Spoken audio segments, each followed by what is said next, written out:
အားလုံးပဲမင်္ဂလာပါအခုဆက်ပြီးပြောတော့မှာတော့ operating system concept အကြောင်းအရာလေးပေါ့နော်ဒါတခု chapter 1ကို introduction ဘိုင်း part 2ဘိုင်းပေါ့ပြီးခဲ့တဲ့အပိုင်းတော့ operating system concept chapter 1 part 1လေးကိုပြောပြီးသွားပြီဖြစ်ပါတယ်ဒါဘယ်ကနေပြီးတော့ reference ယူထားလဲဆိုတော့ operating system concept 8 edition server chan နဲ့ Kelvin Kani တို့ဒီစာအုပ်ကနေပြီးတော့မှ reference ယူသွားပြီးတော့မှပေးထားတဲ့ဒီ course လေးတစ်ခုဖြစ်ပါတယ်သူတွေမှာဘာပါလဲဆိုရင်ဒါခု hardware components အပိုင်းပေါ့နော် hardware components အပိုင်းဒီမှာဘာတွေပါလဲဆိုတော့ခုတည်ပြီးသားဖြစ်ပါတယ်ပုံမှန်ဆိုလို့ရှိရင် disk တွေကဘာကိုပြောလဲဆိုလို့ရှိရင်တော့ဘာကိုရည်ညွှန်းလဲဆိုရင် hard disk တို့ပေါ့နော် hard disk တွေရှိမယ်နောက် mouse keyboard printer ပြီးလို့ရှိရင် monitor အဲ့တော့ဒီ disk တွေက disk controller နဲ့ချိတ်ဆက်ထားပါတယ်အဲ့တော့ disk controller ဒီဘာကိုလဲဆိုလို့ရှိရင်ဒီ hard disk တွေကိုသူကဒီ control လုပ်ဖို့အတွက်ဒါ disk controller ပေါ့နော်အဲ့တော့ထိန်းချုပ်ဖို့အတွက်နောက် USB controller ဆိုတာက universal serial bus controller ပေါ့အဲ့တော့သူတို့တွေကကြတော့ဒီမှာအခု input output device တွေဒီနေရာပြင်ဒီ mouse တွေ keyboard တွေ printer တွေဒါတွေအကုန်လုံးကနောက်ပိုင်းလာတာတွေက USB ကြိုးတွေနဲ့ပဲလာတော့တာပေါ့ wireless တွေလည်းရှိတယ်အဲ့တော့ဒီ controller တွေနဲ့ထိန်းချုပ်ထားတယ်ဒါ hardware component ဘိုင်းနဲ့တစ်စိတ်တစ်ပိုင်းပါတယ်နောက် graphic adapter လေးက monitor စီကို OLED တွေပို့ဝင်အတွက်ဒီ graphic နဲ့ဒီ adapting လုပ်ပြီးတော့မှမြင်အောင်ပို့ဝင်တယ်အဲ့တော့ဒါဒီပါလဲဆိုရှင်ကွန်ပျူတာတစ်လုံးမှာဒါအခြေခံကြတဲ့သူ့ရဲ့ hardware components ဘိုင်းတွေဖြစ်တယ်နော်CPU ရှိမယ် memory တွေရှိမယ် scanning storage တွေ input device တွေ CPU ကတော့ central processing unit ဆိုတာသိတယ်ဗျာ memory မှာကျတော့ဒီ CPU နဲ့ဒီ program တွေကိုသူကချိတ်ဆက်ပြီးတော့မှလောလောဆယ်ယာယီသိမ်းထားပေးတာပေါ့နော်အဲ့တော့ secondary storage ကတော့ခုနပြောခဲ့တဲ့ disk hard disk တွေနဲ့เนาะသူတို့တွေကတော့တခြားသားအမြဲတစေသိမ်းထားတဲ့နေရာတစ်ခု IO device ကတော့ input output device တွေအဲ့တော့ဒါ input output device တွေသိမ်းထားတဲ့နေရာအဲ့တော့ဒီမှာဆိုလို့ရှိရင်ဒီမြင်းချောင်းနေနဲ့ပြထားတဲ့ဟာဆိုလို့ရှိရင်ပုံမှန်ဆိုလို့ရှိရင်ဒါတွေက controller မှာဆိုလို့ရှိရင်ဒီ disk နဲ့သူကချိတ်ဆက်ထားတယ် USB mouse USB keyboard USB printer နဲ့ဒါ USB controller နဲ့ချိတ်ဆက်ထားတယ် graphic လည်း graphic adapter တွေနဲ့ဒါသုံးထားတယ်အဲ့တော့ဒီလိုမျိုးသွားတဲ့အခါမှာဂျိုးတွေနဲ့သွားတဲ့အခါဒါတွေဆိုတော့ bags တွေပေါ့နော်မာသာဘုံလို့ကောင်းဒီအပြင် external ဂျိုးဆိုတော့ကောင်းဒီ bags ကနေပို့ပြီးတော့မှသူ single list လမ်းကြောင်းနေနဲ့နော်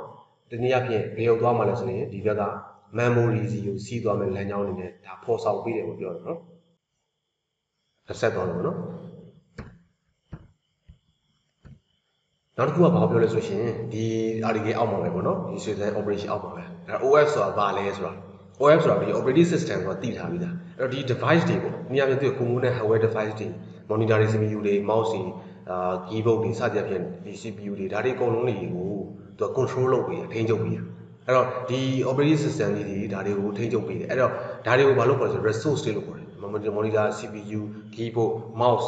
အဲ့တော့ဒီသက်ဆိုင်ရာလုံဆောင်ချက်တွေအကုန်လုံး input output device တွေပေါ့နော်ဒီဟာတွေကိုစီမံခန့်ခွဲပေးတာဘယ် program တော့ဘယ်လို RAM နော်ဘယ်ဟာတော့ဘယ်လိုခွဲဝေသုံးစွဲရမလဲစီမံချိတ်ဆက်ပေးတယ်အဲ့ဒီဟာတွေက resource တွေအဲ့ဒီ resource တွေကို control ချိတ်ဆက်ပေးတဲ့ကြောင့်မလို့ဒီ OS ဒီ resource controller တစ်ခုလို့ရှိတယ်ဒါသူ့ကိုလည်းအဲ့လိုလည်းပြောမှာပေါ့နော်ညာဘက်ကပုံကတော့ဒီမှာဒါကဒီ CPU ဒီ system ဘုံကြီးအတွင်းမှာရှိနေတာ motherboard နော် motherboard ထဲတွေကတစ်ခုပေါ့အမျိုးအစားတွေတစ်ခုပေါ့နော်အဲ့နောက်မှာဒီ system ရဲ့ operation ကိုဆက်ပြီးသွားမယ်လို့ရှိရင်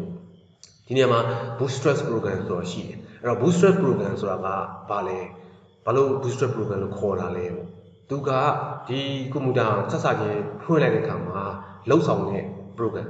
အဲ့ဒီနေတာက bootstrap program လို့ခေါ်တယ်ဘာလို့လဲဆို power app ဖွင့်လိုက်တယ်ပြီးရင်သူ့ပြန်ပိတ်တယ်ပြန်ဖွင့်တယ် reboot လုပ်မယ်ဒါကိုဒီနေရာပြင် boot လုပ်တာလို့လည်းခေါ်တယ်အဲ့လိုလုပ်တဲ့အခါမှာသူကဘယ်လိုလုပ်တာလဲအချက်လက်၃ချက်လေးနဲ့အဲ့တော့သူက bootstrap program ကွန်ပျူတာကိုစဖွင့်လိုက်တဲ့အခါမှာဘယ်လိုမျိုးလဲဆိုရှင် data တွေကသူဘယ်လိုသိမ်းလဲ ROM တို့ EEPROM တို့တွေမှာသွားပြီး store လုပ်တယ်သူကဒါတွေပါလို့ရှင်ဒီထဲမှာရှိတဲ့ data တွေလုံးဝပျက်စီးမှုမရှိဘူးဥပမာနမူနာနည်းနည်းပြောချင်ကွန်ပျူတာကြီးကိုဖွင့်တယ်ကွန်ပျူတာထဲမှာဟို date and time ပါတယ်လေ date and time ကဖွင့်တိုင်းအမြဲတမ်းလို့ကဘာဖြစ်လဲအမြဲတမ်းလို့ update ဖြစ်နေတယ်ဆိုရှိနေတာဟိုဒါ generally အဖြစ် concept အဖြစ်အဲ့ဒါဘာကြောင့်လဲဆိုဒီ EEPROM ဒါတွေအကုန်လုံးနဲ့သူကဘာလို့လာလဲဆိုရှင်ဒီ hardware ပစ္စည်းတွေနဲ့တခါတွဲပြီးတော့မှ store ချိတ်ဆက်ပြီးတော့ store လုပ်ထားတယ်ဒါကြောင့်မလို့ဒီ data တွေကမပြည့်စည်ဘူးဟိုနော်ကွန်ပျူတာပိတ်လိုက်ဒီတိုင်အောင်ဒါကိုဘာလို့ခေါ်လဲဆိုတော့ firmware လို့ခေါ်တယ်ဒီနေ့ပြောလို့ရှိရင် firmware ဆိုတာဒီစက်ပစ္စည်းတွေတခါတွဲပြီးတော့ထုတ်ထားပြီးတော့သူ့ကိုတခါလဲဟို setလုပ်ထားတယ်ပြီးဟာပြီပေါ့နော်အဲ့တော့တို့က initialize all accept all system ဆိုတော့ဒီ booster program ကိုဘာလို့လဲဆိုရင်စဆိုင်ရင်ဖွင့်လိုက်တဲ့အခါမှာဒီ booster program လုံးတယ်အကုန်လုံးကို initialize လုပ်တယ်နှိုးတာပေါ့နော် နောက်ဆိုကျွန်တော်ဒီမှာဆိုလို့ရှိရင်အကုန်လုံးဒီကထတော့နောက် CPU လို့လုပ်မယ် memory တွေစသဖြင့်အကုန်လုံးတွေကိုသက်ဆိုင်ရာတွေသွားပြီးပါလို့ initialize လုပ်တယ်အဲ့တော့ long operating system ကနေအဲ့တော့ဒီထဲမှာရှေ့မှာပြောခဲ့တဲ့ kernel တို့ share တို့ရှိဒီထဲမှာ OS ကြီးရဲ့အနှစ်ကဒါတော့ CPU လည်းဟုတ်တယ် kernel လည်းဟုတ်တယ်အဲ့တော့ဒီ operating system ရဲ့ kernel ကြီးကဆက်ဆိုင်ရအကုန်လုံးလိုက်ပြီးတော့သူစစ်ဆေးပြီးတော့မှသူကဘာလဲဆိုရင် memory တွေကိုလုံးစုံလို့ပြီးပြီဆိုမှဒါ memory ကိုဘာလုပ်ပြလဲဆိုရင်သူကmemory ကိုတာဝန်လွှဲပေးတဲ့သဘောမျိုးပေါ့နော်အဲကြောင့်မို့လို့ဒီမှာဆိုလို့ရှိရင်ဒီလိုမျိုးအချက်လက်တွေ kernel ကြီး initialize လုပ်မယ်ပြီးပြီဆိုရင်သူ့ရဲ့လုံဆောင်ချက်အပြင်ပြီးသွားလို့ရှိရင် memory ကိုရောက်တော့လို့ရှိရင် memory ကိုတာဝန်ပေးလိုက်မယ်ဒီလိုမျိုးအခြေအနေမှာပေါ့နော် boot time လုပ်တဲ့အချိန်မှာသူစပြီးစစ်ဆေးလို့ပြီးသွားပြီ boot time ပြီးသွားပြီအဲ့ဒါကိုဘာလို့ခေါ်လို့ဆိုရင်ဒီ system ရဲ့ process လို့ခေါ်တယ်အခုဒီမှာ user ဘက်ကနေ application တွေမဖွင့်သေးဘူး set ကိုဖွင့်လာမှရှိတယ်အဲ့ဒီဖွင့်တဲ့အချိန်ဒီမှာ boot time လုပ်နေတဲ့အချိန်ဒီမှာ kernel ရဲ့ လိုက်စစ်ဆေးတယ်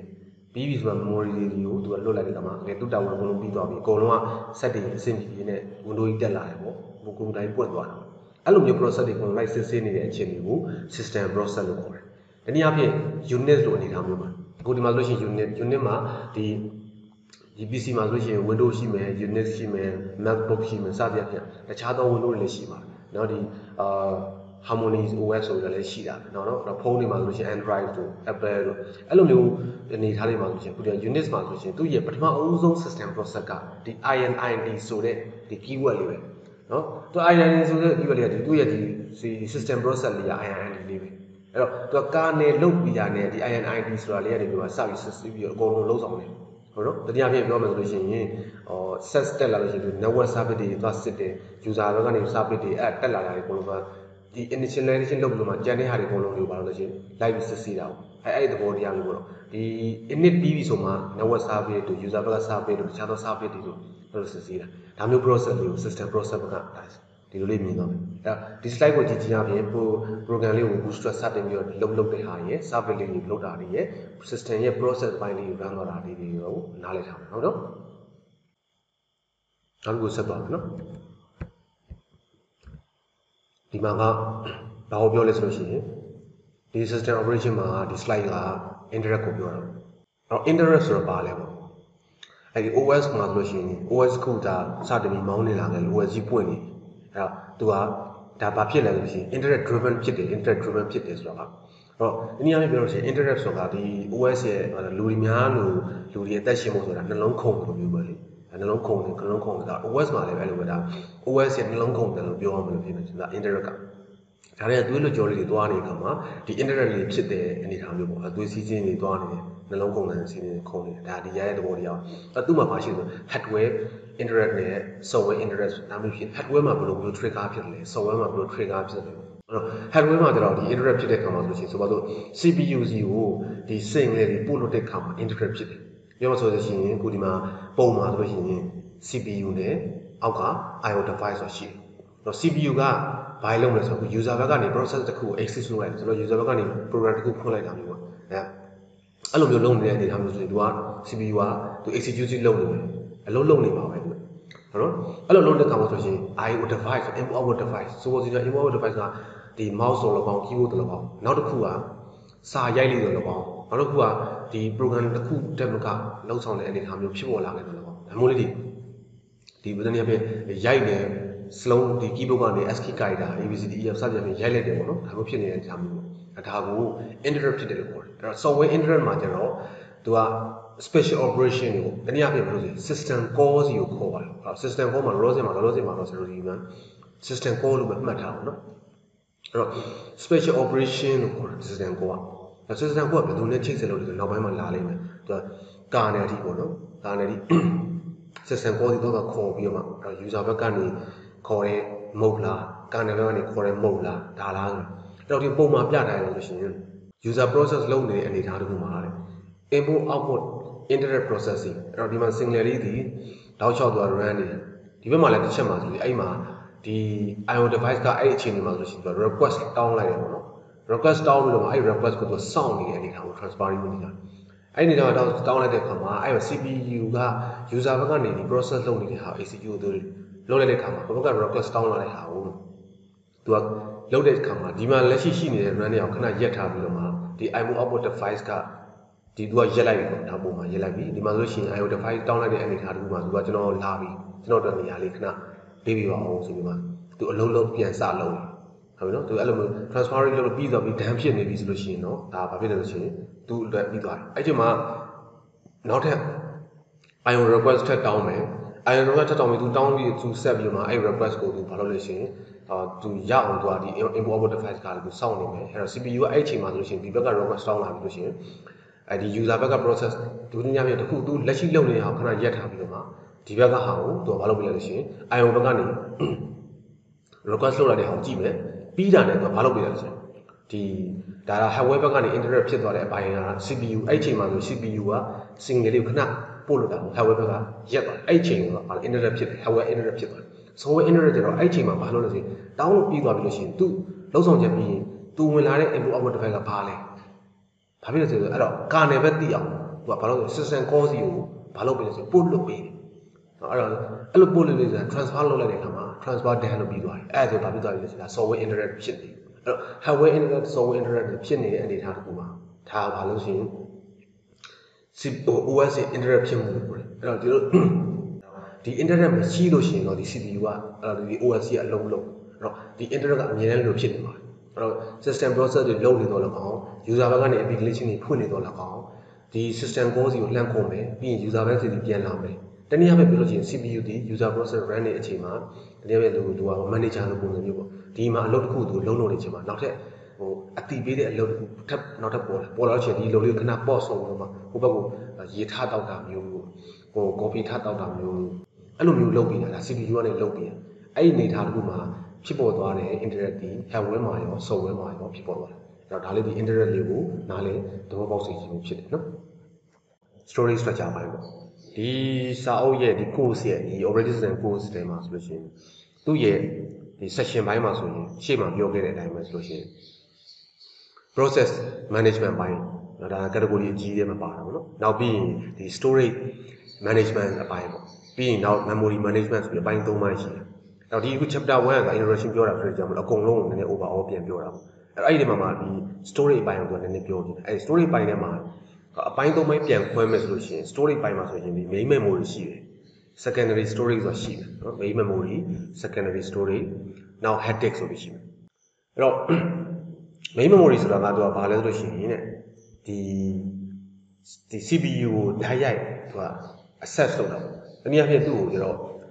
ဘာနဲ့သုံးလဲဆိုတော့ dynamic RAM တွေမှာသုံးတယ်ပေါ့နော် dynamic RAM နဲ့ access memory သူက volatile memory ပေါ့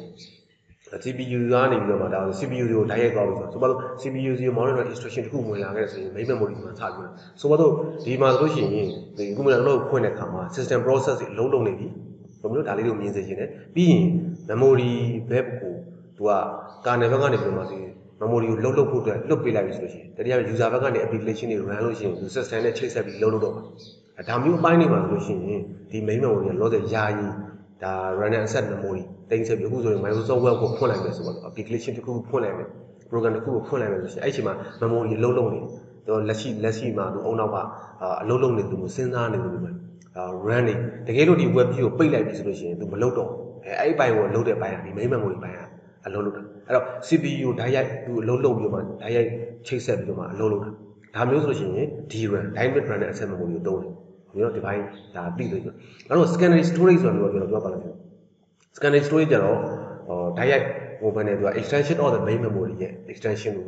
ပြောမယ်ပေါ့နော်ပြောမှဆိုလို့ရှိရင်သူက non volatile storage capacity ပဲ non volatile storage capacity ကအခုလိုမျိုးဒီဟိုဟာ hard disk ပေါ့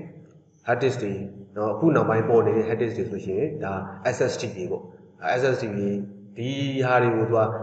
ဒီဟာတွေရဲ့ဖွဲ့စည်းမှုတင်ဆက်မှုပေါ့အဲ့တော့ကိုယ့်ရဲ့ set ထဲမှာဆိုလို့ရှိရင်ကိုယ့်ရဲ့ file တွေ data file တွေ program file တွေဒါတွေအကုန်လုံးကိုကပြင်ဆင်လုပ်ဆောင်ပြီးလို့ရှိရင်တင်ဆက်ပြီးတော့ထည့်ထားတယ်အဲ့ဒါကဘာလဲဆိုဒီ hard disk တွေ secondary storage တွေမှာဒါဒီ capacity အနေနဲ့သူကတင်ဆက်ထားတယ်အပိုင်းအဲ့ဒါက secondary storage အဲ့တော့ hard disk မှာလည်းအဲ့လိုပဲသူက disk service တနည်းအားဖြင့်သူကဘာလို့ရှိရင်သူ့ကိုဘာတွေအပိုင်းလေးခွဲဆိုရင် track တွေနဲ့ခွဲထားဆိုပါတော့နမူနာအားဖြင့်မြင်သာတင်တာရှိတော့ file တွေပေါ့နော်အဲ့ file တွေဘယ် file တော့ဘယ်အပိုင်းထဲမှာရှိနေတယ်ဆိုပါတော့အခုဆိုလို့ရှိရင် system ရဲ့ Windows OS ရဲ့အပိုင်းကြီးကိုများသောအားဖြင့်ဒီ partition ခွဲထားတဲ့ hard disk ကို C ထဲမှာအဲ့ဒါကလည်း secondary storage ပိုင်းကနေပြီးထပ်ပြီးတော့သူကလုံဆောင်မှုကသူကလုပ်ပေးထားတယ်အဲ့ဒီနောက်မှာသူကဗာတဲ့ခွဲခြားပြီးလို့ရှိရင်သူက track နေနဲ့ဒီဟာကိုတော့ဒီ C ဆိုတဲ့ partition ပိုင်းကိုဒီလုံဆောင်တဲ့အပိုင်းကိုဒီ track ထဲက best sector တွေကိုထားဟုတ်နော် sector ထဲမှာအပိုင်းပိုင်းလေးရှိတယ်အဲ့တော့ track ပြီးမှ sector လာမှာဒီ track လမ်းကြောင်းထဲမှာ sector လေးတွေရှိတယ်တနည်းအားဖြင့် block 3လေးတွေပုံစံမျိုးပေါ့အဲ့တော့ဒီ document file 1ကနေ document file 2 file 3 file 4ဒီ file 5ခုကိုဒီ sector လေးထဲမှာထားဒီ track လမ်းကြောင်းထဲမှာထားနောက်ထပ် document တစ်ခုကိုနောက်ထပ်6 7 8 9 10စသည်အားဖြင့်ကိုဘယ် sector တွေကဘယ် track လမ်းကြောင်းထဲမှာထားဒါမျိုးလေးထားတာပေါ့အဲ့တော့အဲ့လိုလေးတွေတိုးလောင်ထားတဲ့ဟာကိုမြင်သာနေတာရှိတယ်ကိုအတွက်ဒါဆိုအပိုင်း3ပိုင်းနဲ့ထားနောက်တစ်ခုကျ disk controller ကတော့ရှေ့မှာပြောခဲ့ပြီးသားပေါ့ဒီ hard disk တွေကို control ထိန်းချုပ်ပြီးလုံဆောင်မှုအတွက်ဒီမျိုးမှာဆိုရှင်လေသူကစဉ်းစားဆုံးဖြတ်ပြီးတနည်းအားဖြင့် logical interaction ပေါ့ဆိုပါတော့ဘယ်နဲ့ပဲတော့လဲဆိုရင် device နဲ့ computer နဲ့အဲ့တော့ဒီ set ပစ္စည်း hardware device အဲ့ဒီ device တွေက OS ကိုနားလည်သိဖို့လို့ဆိုရင်ဒီ disk ကိုတွားဖို့အတွက် controller ကနေပြီးမှလုံဆောင်ပြီးအဲ့တော့ hard disk နဲ့ဒီ PC ကြားထဲကိုဒီဆိုပါတော့ခုန user ဘက်ကနေဝင်လာခဲ့တဲ့ file တွေရှိပါအဲ့ file တွေကိုဘယ် sector တွေကဘယ် track ထဲမှာသွားပြီးတော့သိမ်းပေးပါဆိုပြီးတော့ disk controller ကနေပြီးတော့စဉ်းစားဆုံးဖြတ်ပေးရတယ်ဒါက disk controller ရဲ့အစိပ်ပိုင်းတစ်ပိုင်းပေါ့နော်ဆက်ပြီးတော့ storage device ကိုဆက်သွားလို့နော်ဒီမှာ storage device တွေခုနရှိမှာ storage တွေရဲ့ structure အကြောင်းကိုပြောပြီးသွားပြီနော်ပြောပြီးတော့ဆိုရင် storage structure မှာboardတိုင်းနဲ့ non board တိုင်းဆိုပြီးတော့ရှိတယ်လောလောဆယ်လက်ရှိယာယီ random store လုပ်ပြီးတော့လုံဆောင်တာပြီးရင် non board တိုင်းအမြဲသိမ်းထားတာကွန်ပျူတာပိတ်ပြီးမှ data တွေရှိတယ်နော်ဒီနှစ်ခုကိုခေါ်ရအောင်မှတ်မိစေချင်တာအဲ့ဒီ storage device တွေကအဲ့ဒီခုနဘယ်လိုမျိုးတွေ storage လုပ်လဲဆိုတော့အခုဒီမှာပုံမှာပြထားတဲ့နေရာမှာဆိုရှင်ဒီမှာ magnetic disk ရှိတယ် optical disk hard disk solid state disk solid state drive ပေါ့ပြောလို့ဆိုတာဒါ disk drive ကြောင့်ခေါ်ကြတာပေါ့နော် main memory ရှိမယ် cache ရှိမယ် register ရှိမယ်ဒါတွေအကုန်လုံးကဒီ PC ရဲ့အကုန်လုံးက storage device တွေထဲမှာဒီပါတယ်ပေါ့နော်အဲ့တော့ဒီကွန်ပျူတာကြီးကိုမြင်လိုက်တဲ့အခါမှာ storage device လို့ပြောလို့ရှိရင်ဘာကိုပြင်းမြင်လဲဆို hard disk ကိုပြင်းမြင်တာဒီ hard disk solid state drive တွေနော်အခုနောက်ပိုင်း hard disk တွေဆိုလို့ရှိရင်အရင်တော့ကတော့ဒီ hard disk ကဒီ sector တွေနဲ့ဆိုတာအခုနောက်ပိုင်း solid state drive ဒီချက်ပုံမြင်မြန်ဆန်ဆန်သို့လောင်မြန်မြန်ဆန်ဆန်မောင်းနိုင်မှုအတွက်ဒီ SSD တွေစနစ်တွေသုံးထားတာအဲ့တော့အရင်တော့ကဒီ magnetic tape တွေသုံးထားတယ် magnetic tape ဆိုတာကသူကဒီတဖြည်းဖြည်းနဲ့ဒီ magnetic tape ကတဲ့ optical disk hard disk solid state အားလုံးတဖြည်းဖြည်းတော့သေးငယ်သွားတယ်အဲ့တော့သေးငယ်သွားတယ်ပြီးရင်မြန်ဆန်သွားတယ်နော်အဲ့တော့ဒီဘက် left to right သွားလေဘာ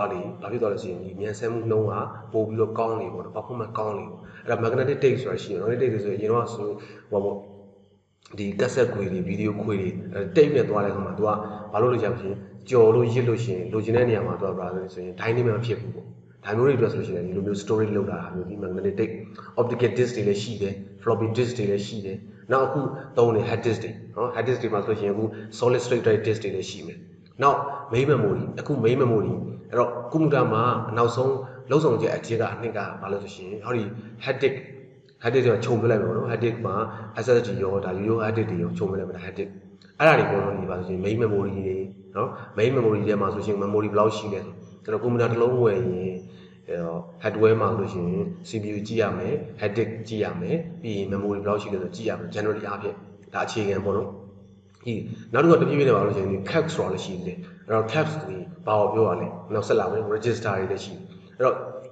ဒီ cache တွေ register တွေကတော့ CPU ထဲမှာတခါတည်းသူကရှိတယ်ပေါ့နော် register လေးတွေမှာဆိုရှင်အခု CPU ကို hardware device မှာကြည့်လိုက်မယ်ဆိုလို့ရှိရင်ဒီ register ပေါင်းများသွားသူထဲမှာဆိုရှင် data တွေကိုလုံဆောင်မှုအတွက်ထည့်ထားတယ်အဲ့တော့အဲ့ဒီမှာလည်း CPU ထဲမှာ cache တွေရှိတယ်အဲ့တော့ဒီလိုမျိုးဒီ device တွေကိုပြန်ပြီးတော့သုံးသပ်ကြည့်မယ်ဆိုရင် storage system အားဖြင့်သူကဘာကြီးကွဲပြားသွားလဲ speed တွေကွဲပြားသွားတယ်တဖြည်းဖြည်းနဲ့မြန်လာတယ်သေးငယ်သွားမယ်မြန်လာတယ်ပြီးရင် portable ဖြစ်သွားတယ်ပြီး cost နေနေဆိုလို့ရှိရင်တော့ကုန်ကျစရိတ်ကဒီတချို့ဟာတွေတော့ဒါဒီစာသားရနိုင်ရှိတယ်ဆိုရင်မြန်ဆန်မှုတွေဈေးနှုန်းမြင့်မားမှုတွေဈေးကြီးတယ်ပေါ့နော်ပြောမယ် register ဆိုလို့ရှိရင် register ပေါင်းများစွာစုစည်းထားတဲ့ CPU ဆိုလို့ရှိရင်ဈေးကြီးတယ်ပေါ့နော်တာဝန်တိုင်အောင်ဒီ memory တို့ hard disk တို့တက်စားတယ် cache လုပ်တယ်ဆိုတော့လောလောဆယ်ယာယီအဖြစ် cache လုပ်တယ်ဆိုတော့ internet မှာဆိုလို့ရှိရင်နမူနာအဖြစ်ပြောမှဆိုရင်ရိုက်ချလိုက်တဲ့ data ရိုက်ချလိုက်တဲ့အခါမှာကိုရိုက်လိုက်တဲ့ဒီစာသားလေးကသူကဆွဲပြီးမှ internet service ဒီကိုယ့်ရဲ့ဒီ service provider ကဆွဲပြီးဖန်မှတ်လိုက်တယ်ပြီးလို့ရှိရင်ဘယ်ကိုပို့လိုက်တယ်သက်ဆိုင်ရာဆိုတော့ google.com နဲ့ရလို့ရှိရင်သက်ဆိုင်ရာ google server စီကိုလှမ်းပို့လိုက်တယ်နောက်တစ်ချိန်မှာအဲ့လိုပဲထပ်ပြီးတော့မှဒီ set ကနေပြီးတော့မှပဲထပ် google.com ကိုထပ်ရိုက်ချရင်သူကဒီလှမ်းပြီးတော့မှ record response လှမ်းတောင်းတဲ့အခါမှာတကယ် main server လေးထပ်မတောင်းတော့ကိုယ့်ရဲ့ဒီ internet service provider မှာသူက cache လုပ်ထားတဲ့ဒီနေရာကနေသူကပြန်တောင်းလိုက်တာတနည်းအားဖြင့်အဲ့လိုပုံစံမျိုးပေါ့အဲ့တော့လောလောဆယ်ယာယီသူက cache လုပ်တာတနည်းအားဖြင့် information ကိုသူ copy လုပ်ထားလိုက်တယ်ဘာလို့လဲဆိုရင်မြန်မြန်ဆန်ဆန်ဖြစ်အောင် into faster storage system တနည်းအားဖြင့်ဘယ်လိုပုံစံမျိုးလဲဆိုရင် main memory ခုနကပြောတဲ့ဒီ main memory တကယ်ကိုယ့်ရဲ့ set ထဲမှာရှိတဲ့ဒီ memory ကသူ့ကိုဘယ်လိုပုံစံမျိုးနဲ့ကြည့်လို့ဆိုရင် cache ပုံစံမျိုးနဲ့ကြည့်ပေးပါနော်ဘယ်အတွက်လဲဆို secondary storage လို့ဟုတ်ဆိုပါတော့အခုကိုယ့်ရဲ့ဒီ hard disk ထဲမှာ file တစ်ပိုင်းရှိတယ်အဲ့ file တစ်ပိုင်းကတော့သိမ်းထားတာကိုကစာတွေပါရိုက်ပြီးတော့ save သိမ်းထားတာအမြဲမပြတ်ဘူးသူကိုမဖြတ်ပြည့်သူကလုံးဝဘာဖြစ်လဲဆိုရင် non volatile ဖြစ်နေမယ်သိထားတယ်တစ်ချိန်မှာကွန်ပျူတာဖွင့်လို့စပြီးတော့သူ့ကို click ဒါပဲ click နဲ့ဖွင့်လိုက်တဲ့အခါမှာပေါ်လာပြီးလို့ရှိရင်အဲ့ခါမှာဒီ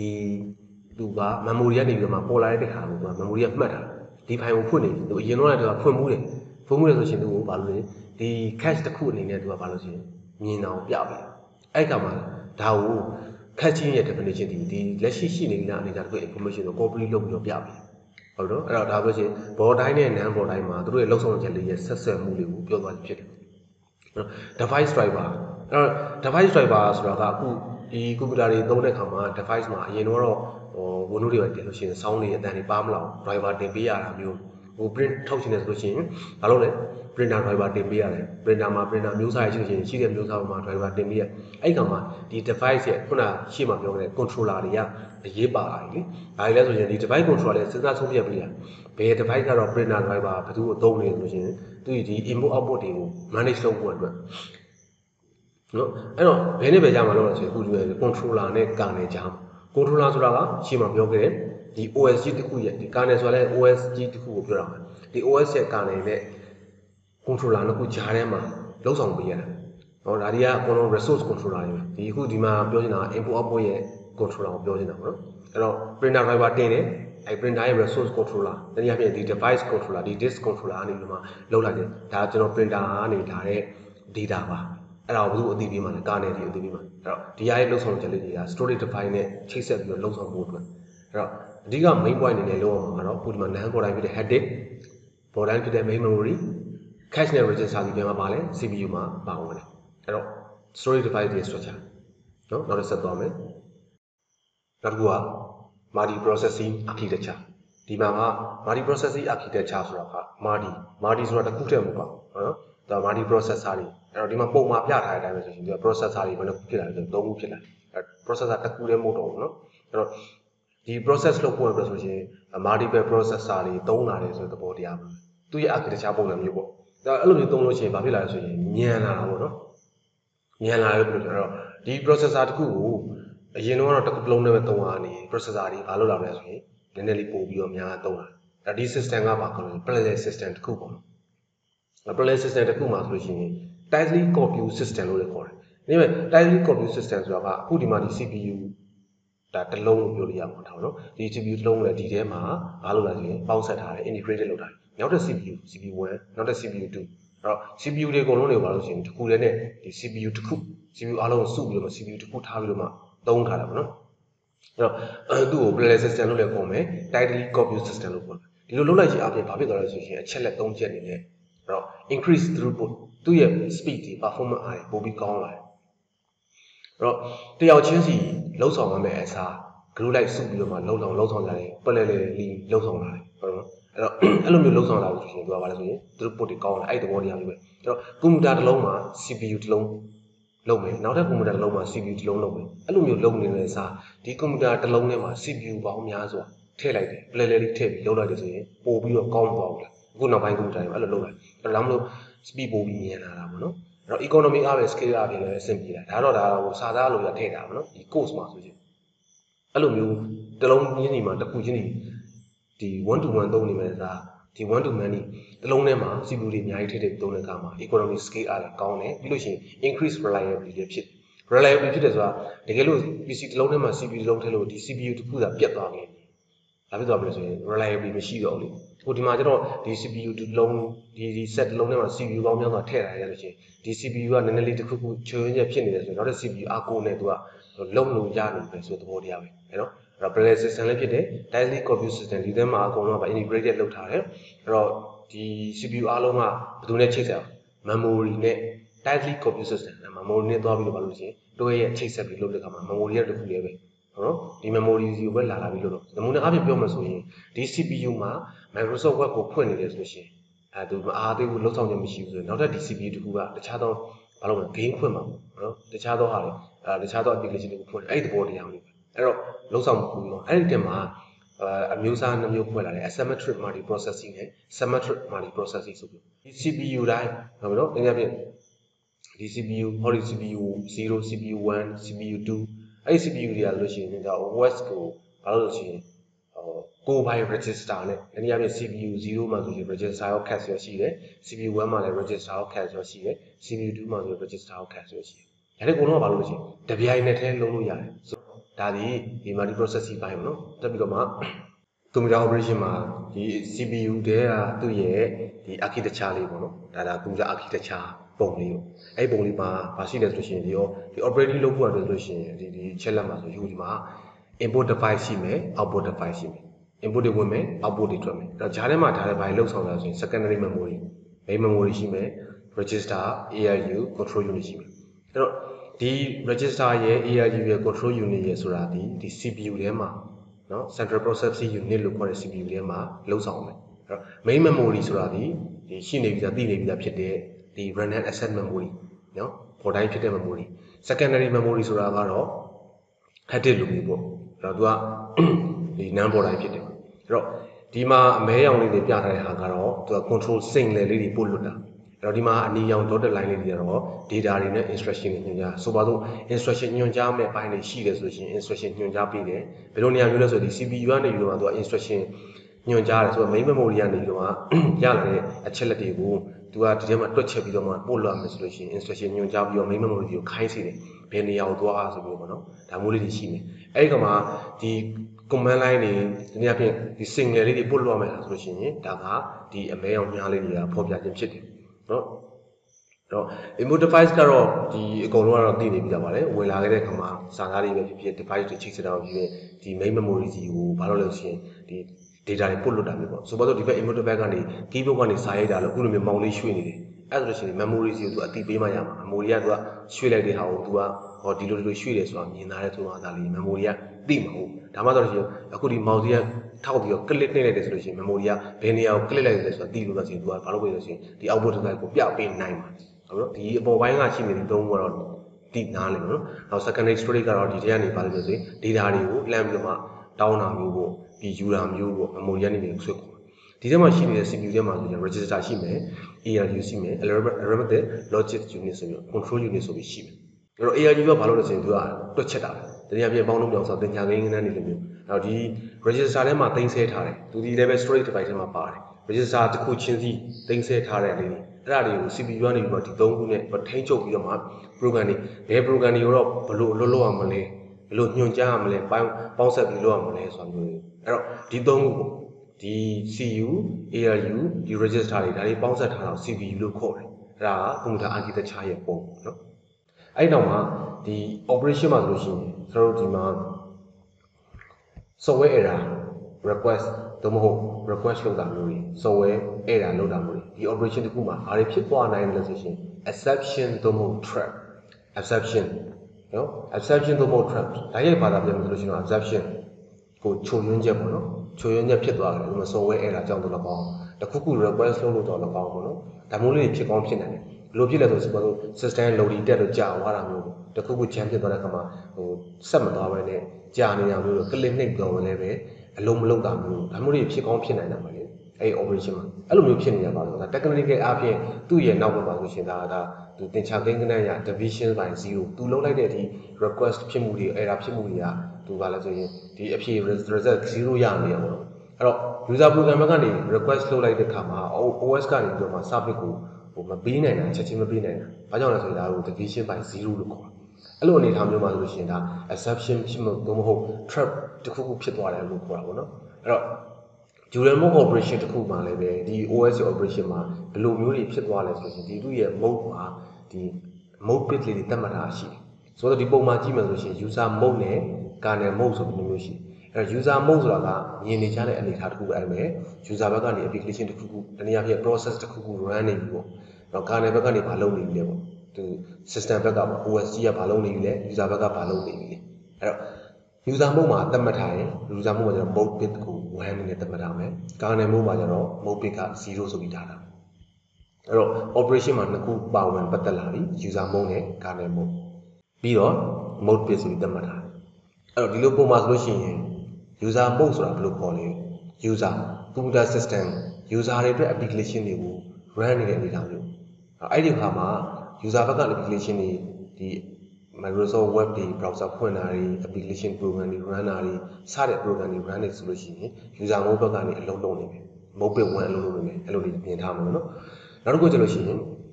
one user application request user ဘက်ကနေ application request တခုတောင်းလိုက်မယ်ဘာလဲဆိုရင် service OS ဘက်ကနေ service တခုတောင်းတယ် application request တခုတောင်းဆိုလိုချင်တဲ့အဓိပ္ပာယ်က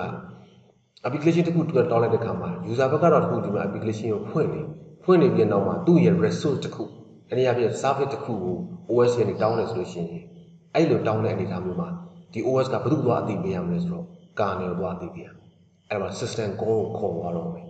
kernel ကြီးရဲ့လုံဆောင်ခြင်းဒီ system ဘက်ကနေလုံဆောင်ခြင်းက system call ကိုခေါ်တာဘယ် file ကိုတော့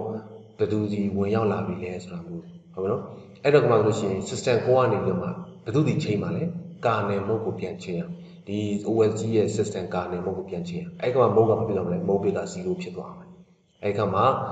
ဒီ call ကနေ reset ပြန်ပြီးတော့မှ user တွေပြန်ပို့မယ်အဲ့တော့ပုံအနေနဲ့ပြန်ပြီးညွှန်ကြရအောင် user ဘက်ကနေပြီးတော့မှ process တခု execute လုပ်လိုက်ဆိုပါစို့ Microsoft Web ဖွင့်မယ် application program တခုဖွင့်မယ်အဲ့ချိန်မှာနောက်ထပ် system နဲ့ပတ်သက်တဲ့ဒီ OS ရဲ့ system OS ရဲ့ system ဆိုတာကဒီ OS Windows တင်ထားတဲ့ C တွေက system file တခုခုကိုသူကလှမ်းခေါ်ပြီးလုံးစရာပေါ်လာခဲ့တယ်ဆိုလို့ရှိရင်ဒီ OS ကဘာလို့လို့ဆိုရင် system call ကိုခေါ်ရတော့မယ် kernel ဆိုလှမ်းပို့အဲ့ကမှဘယ်သူချိန်သွားမလဲဆို kernel mode စီ mode bit 0ချိန်သွားမယ်ချိန်သွားပြီးတဲ့နောက်မှာဒီ kernel ထဲမှာ OS ထဲကနေပြီးမှသူခေါ်တဲ့ system call ပေါ့ဘယ်လိုအနေထားမျိုးလဲဆိုလို့ရှိရင် system call ခေါ်တဲ့အခါမှာဒီ Windows OS ကြီးဆိုလို့ရှိရင် Windows OS ကြီးသူ့နောက်က library file တွေအများကြီးရှိတာဟုတ် library file တွေဒီ library file တွေထဲမှာထည့်တဲ့အခါမှာသူ့ရဲ့ function တွေရှိမယ်ဒီ system နဲ့ချိတ်ဆက်ထားတဲ့ code တွေရှိမယ်အဲ့ code တွေနဲ့သက်ဆိုင်တဲ့ execution တွေလှမ်းခေါ်မယ် file တွေဖွင့်တာပိတ်တာသိမ်းတာ reload တာ write လုပ်တာအဲ့လိုမျိုး load တောင်းတဲ့ပြီးသွားတဲ့အနေအထားမျိုးမှာဒီလိုကြားတဲ့အနေအထားမျိုးမှာဘာဖြစ်သွားလဲဆို trap ဖြစ်တယ်လို့ခေါ်တာဒီနေ့အဖြစ် error တက်တာလည်းမဟုတ်ဘူးเนาะဆိုလိုချင်တာ error တက်တာဆိုတာလည်းဆက်လို့ရှိရင်ဒါသူ့ရဲ့လုံဆောင်ချက်ဒီအားကြောင့် operation မှာဖြစ်ကောင်းဖြစ်နိုင်တဲ့အနေအထားသူက software error တော့၎င်း request ကြောင့်တော့၎င်းအဲ့လိုမျိုးအနေအထားမျိုးဆိုရင် exception တော့မဟုတ် trap လို့ခေါ်တယ်ဒီနေရာမှာ trap ဖြစ်သွားတယ်ပေါ့နော် software error ကြောင့်ဖြစ်မယ်ဆိုလို့ရှိရင်ဒါသူချွန်းချက်တစ်ခုခုဖြစ်သွားခဲ့တယ်ဆိုရင် system call ကိုခေါ်တာဘယ်လိုအနေအထားမျိုးလဲဆိုရင် user ဘက်ကမြင်နေတဲ့အခါမှာ application တစ်ခုဖွင့်လိုက်လို့ run လို့မရအောင်ဆိုရင်ဘယ်သူခေါ်လဲ test manager ကိုခေါ်တယ်ဒီ system call ကိုချိတ်ဆက်ဖို့ရတယ် test manager နဲ့တစ်စင်ဒီအောင်ကြီးကိုပိတ်လိုက်တယ်ပိတ်တယ်ဆိုလို့ရှိရင်ဒါသူရဲ့ exception တစ်ခုကိုသူ system ကနေပြီးမှကျွန်တော်ပိတ်လို့မရဘူးညာဒီ OS ကနဲ့ခင်ဗျားပိတ်ပြီးပါတော့ဆိုတဲ့အနေအထားမျိုးဒါကတော့မြင်သာထင်သာရှိအောင်ပြောတာပေါ့တကယ်တည်းအလုံးလုံးနေတာသူကဒါသူ့ရဲ့အလုံးလုံးတဲ့ structure ပဲ trap လုပ်မယ် system call ကိုခေါ်တဲ့အခါမှာအဲ့ကမှသူပြန်ပြီးတော့ system call ကနေသက်ဆိုင်ရာအကူအညီဟုတ်ပြီသူဒီလိုကြောက်မို့လို့ဒီလိုဖြစ်တယ်အဲ့တော့သူကဒီ library file တွေအကူအညီနဲ့ code တွေကနေပြန် run ပြီးတော့မှ mode bit 1 user mode ကိုပြန်ချိန်ပြီးတဲ့အခါမှာsystem call ကနေရလာတဲ့မျိုးမှာ user mode ကသူ့ရဲ့ application ကိုသူဆက်ပြီးတော့ operate ဆက်လုပ်သွားတာဟုတ်နော်ဒါကဒီ OS operation တွေကဒီ exception နဲ့ trap ဆိုတာလေးကိုသိစေချင်တယ်ပေါ့နော် exception ဒီဘာကြောင့်လဲ trap လုံးတဲ့အနေအထားတခုမှာ user mode ကနေ kernel mode ကိုဘယ်လိုချိန်သွားလဲ user mode ဆိုလို့ရှိရင် mode bit 1 kernel mode mode bit 0နောက်တစ်ခုက process management ဒီမှာဒီ chapter 1ရဲ့နောက်ဆုံးပိုင်းမှာတော့နောက်ဆုံးပိုင်းမှာ process management နဲ့ memory management ဆိုပြီးတော့မှအပိုင်းလေးကို generally ပြောတာနောက်ပိုင်းကျမှသူကအခု chapter တွေမှာ2 3 4 5တွေမှာ process management ကိုအကျယ်တွဲထပ်ပြောပါအခုဒီမှာ process management ကိုပထမအဆုံးဒီ initialization လုပ်တဲ့အခါမှာဒီ process တစ်ခုကတနည်းအားဖြင့် process နဲ့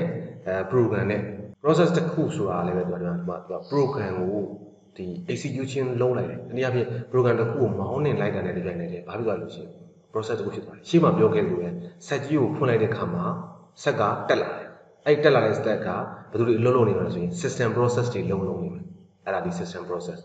user ဘက်ကနေလုံးလုံးချက်အချက်လိုက်တဲ့ဟာဒါ user ဘက်က application ဖွင့်နေပဲ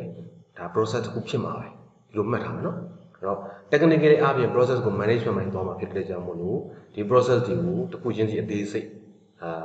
သူ့ရဲ့လှုပ်ဆောင်ချက်လေးပေါ့အဲ့ဒါဒီဘာလို့ဆိုရင် system ရဲ့ unique တစ်ခုပဲသူ့ရဲ့ process လှုပ်ဆောင်ချက်တစ်ခု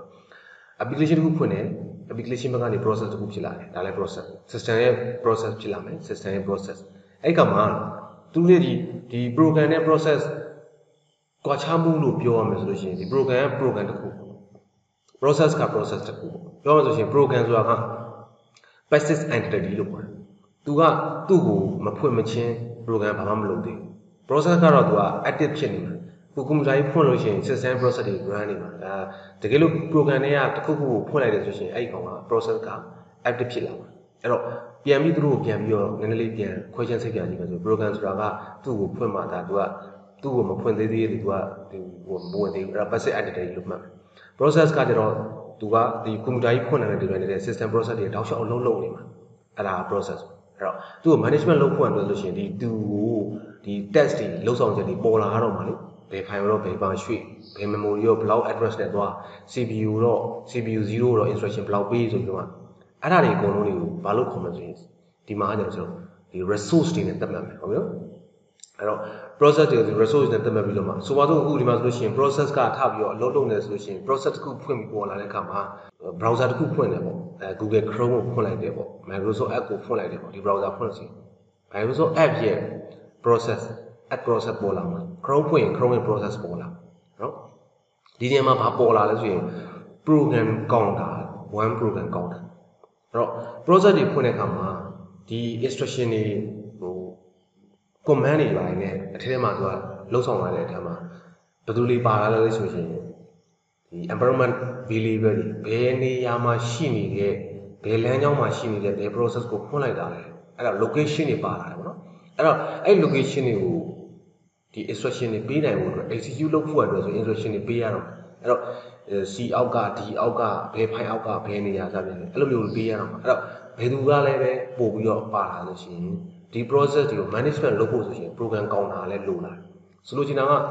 ဒီ process တစ်ခုကို run နေအဲ့ဒီဥစ္စာကဘယ်နှကြိမ် run မယ်ဘယ်နေရာ run မယ်စသဖြင့်အဲ့တော့ဒီမှာဆိုလို့ရှိရင် process နဲ့ program ကိုခွဲခြားပြီးတော့သဘောပေါက်နားလည်သိရမယ်ပြီးရင်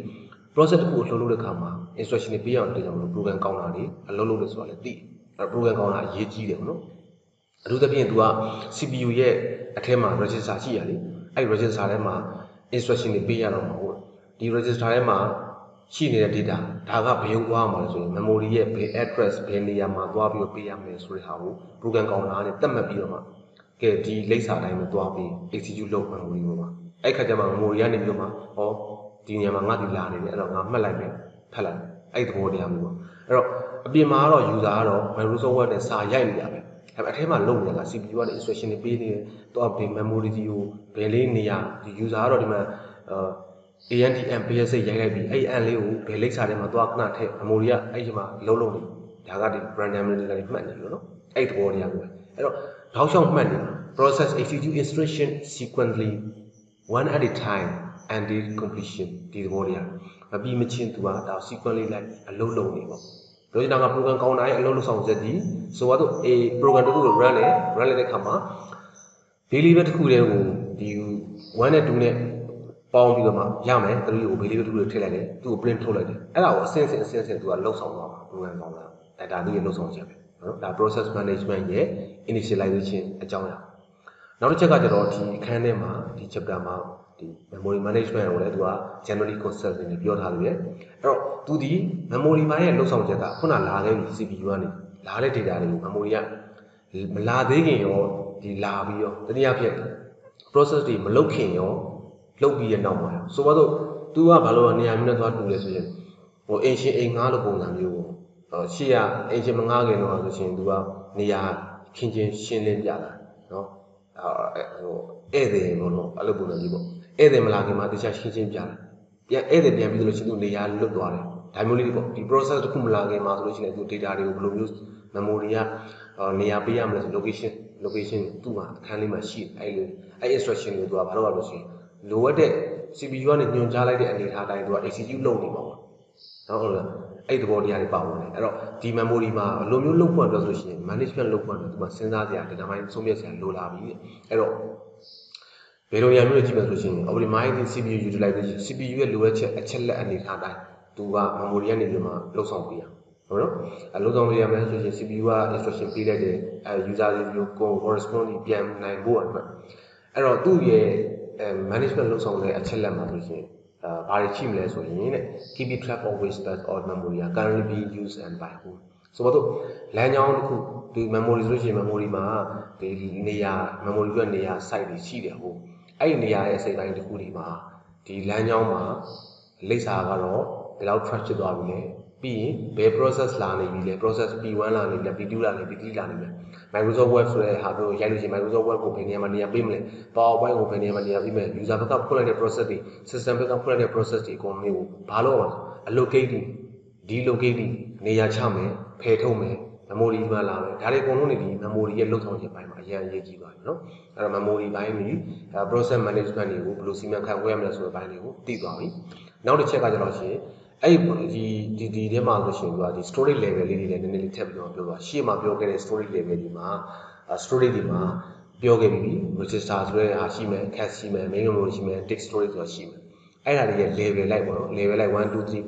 4ဒီမှာ level 1မှာဆိုရင် register သူကအသေးဆုံးနဲ့အမြန်ဆုံးနဲ့ဈေးအကြီးဆုံးလို့ပြောရမှာပေါ့နော်ဒါပြောရမှာရှိအဲ့တော့သူ technology အဖြစ်သူ့ရဲ့ bandwidth နဲ့ဒီ access လုပ်တဲ့အချိန်နဲ့မြန်ဆန်တဲ့စက္ကန့်မှာသွားတဲ့ bandwidth တွေထားသူကအမြန်ဆုံးပဲအများဆုံးပဲဟုတ်နော်သူကကျတော့ backup နေဆိုရင်သူ့ကိုကျတော့ဒီ CPU ထဲမှာ register နဲ့ cache နဲ့ဆိုတာရှိရတယ် register ထဲမှာ data လေးတွေသူကရောက်လာတယ်ဆိုအဲ့ data ကိုသူကမြန်ဖတ်ပဲယာယီအဖြစ်ဒီ cache နဲ့ local cache ထဲမှာခဏသိမ်းထားပြီးတော့မြန်ဆန်ပို့ပြီးမြန်ဆန်မှုအတွက်ဒါသူ့ရဲ့ performance အဲ့လိုပဲ cache ဆိုလည်းအဲ့လိုပဲသူရဲ့လုံဆောင်ချက်က cache ကဘာလို့ဆိုရှင် main memory နဲ့ချိတ်ဆက်ပြီးတော့လုံဆောင်မှုအတွက် CPU ထဲမှာလာတဲ့ data တွေကိုဘာ backup လုပ်ထားမယ်ပဲအဲ့လို main memory ရဲ့ကျတော့ disk မှာ backup လုပ်ထားမယ် disk storage မှာကျတော့ CD ရော tape တခုနောက်ပိုင်း CD ရော tape မဟုတ်တော့ပါဘူး cloud ဖြစ်သွားပါတော့အဲ့ဒီသဘောတရားမျိုးအဲ့တော့အကုန်လုံးကတော့ဒါသူ့ရဲ့ performance ကတော့ level လိုက်ဖွဲ့ထားတယ်အခုနောက်ပိုင်းမှာသက်ဆိုင်ရာသူ့အသုံးတဲ့တယ်ပေါ့နော်ဒါဒီ storage level မှာရှိနေတဲ့ performance တွေအဲ့နောက်မှာ storage management ဆိုတာရှိလာအဲ့တော့ management 3ခု process management memory management storage management အဲ့တော့ storage management မှာရှေ့မှာ storage device တွေအကြောင်းတွေသူတို့ရဲ့ structure အကြောင်းတွေ level အကြောင်းတွေသိလာပြီးတော့မှဘယ်လို management လုပ်မှာလဲဆိုတာမျိုးဒီနေရာမှာကျတော့ဘာတွေသိရမလဲဆိုရင်ဒီ OS ကတနည်းအားဖြင့် unique ဖြစ်ဖို့အတွက်ဒီဘယ်လို file တွေကို information storage တွေကိုဒီ user ဘက်ကိုပြဖို့အတွက်ဆိုလို့ရှိရင်ကိုယ့်ဘက်မှာရှိနေတဲ့ဟာတွေကဘာတွေရှိမှာလဲ file အနေနဲ့ရှိမှာဟုတ်နော် file ဆိုတာကအကုန်လုံးကိုခြုံပြလိုက်တာဟုတ်နော်သူ file တွေရှိမယ်ဒီ storage ကကွန်ပျူတာ Windows တင်လိုက်တဲ့တူရတဲ့ထဲသူ့အနေနဲ့သူ unit တင်တဲ့ဟိုဟာလောက်ထားပြီးသားနေရာပေးထားပြီးသားdocument ဆိုရင် document video ဆို video picture ဆို picture အဲ့ဒါလေးတွေပေးထားပြီးသားဒီ user သုံးတဲ့လူတွေကလည်းကိုယ့်အနေနဲ့ကိုယ်သာအတိအကျဟို separate လုပ်သုံးတယ်ဒါပေမဲ့သူ့မှာတခါလဲ format ပါလာပြီးကြလေအဲ့တော့ Windows မှာဆိုလို့ရှိရင်ဘယ်ကတော့ home ဘယ်ကတော့ document download file ဆိုရင်တခါလဲသူ download လောက်တာမှန်တယ်များအကုန်လုံး download တွေမှာသွားရောက်ပါလိမ့်အဲ့လိုမျိုးနေရာလေးတွေပေးနိုင်မှုအတွက် storage OS ကဒီ storage ဘိုင်းဆိုင်ရာ management လုပ်ရမယ်ပါတယ်အဲ့တော့ file system management တွေပါလာမယ် file system management ကိုခွဲဖို့ဆို directory ဆိုတာလိုတာ directory ဆိုတာကတော့တည်ပြီးသားလမ်းကြောင်းပေးတာအဲ့တော့ဒီမှာကတော့ user ဘက်ကနေမြင်တာကတော့ folder တွေစောင့်မယ် file တွေကိုဘယ်နေရာမှာသွားသိမ်းဘယ် folder အောက်ကဘယ် folder အောက်ကသွားသိမ်းဆိုပြီးတော့ तू ကတော့ဘာအနေနဲ့ဒီမှာ directory အနေနဲ့ဒီမှာနာမည်လေးတစ်ခုပေးလိုက်လို့ရှိရင်အဲ့ဒီနာမည်ကို तू က directory နဲ့ပတ်ပြီးတော့ဟာသူ့ရဲ့လှုပ်ဆောင်ချက်တွေအဲ့တော့ဒီနေရာမှာဆိုရှင် file တွေကိုဖွင့်တာဖတ်တာတွေဒီတွက်ချက်မှုပိုင်းတွေ file တွေကိုလမ်းကြောင်းတွေရွေးတာမျိုးတွေဘယ်အပိုင်းကိုတော့ secondary storage ထဲမှာသွားပြီးတော့မှ mapping လုပ်ရမယ်ပိုင်းတွေလိုရတာဘယ်ပိုင်းကိုတော့ backup လုပ်ထားမယ်အနေထားတွေရှိတယ်ဒါတွေကလုံးတွေက OS ရဲ့နောက်မှာ kernel ဘက်ကနေ run နေတာပြီးတော့ system call ကိုခေါ်ပြီး run တာ header တွေယူပြီးတော့ run တဲ့အခါမှာ read file တွေ open လုပ်မဲ့ဟာတွေ write file တွေစသဖြင့်ဒီ function တွေယူပြီး run တာဟုတ်အဲ့ဒါဒီ storage management ဘိုင်းတွေမှာပါတယ်နော်ဒါဒီ chapter 1ရဲ့ general concept ပြောသွားခြင်းဖြစ်တယ်နော်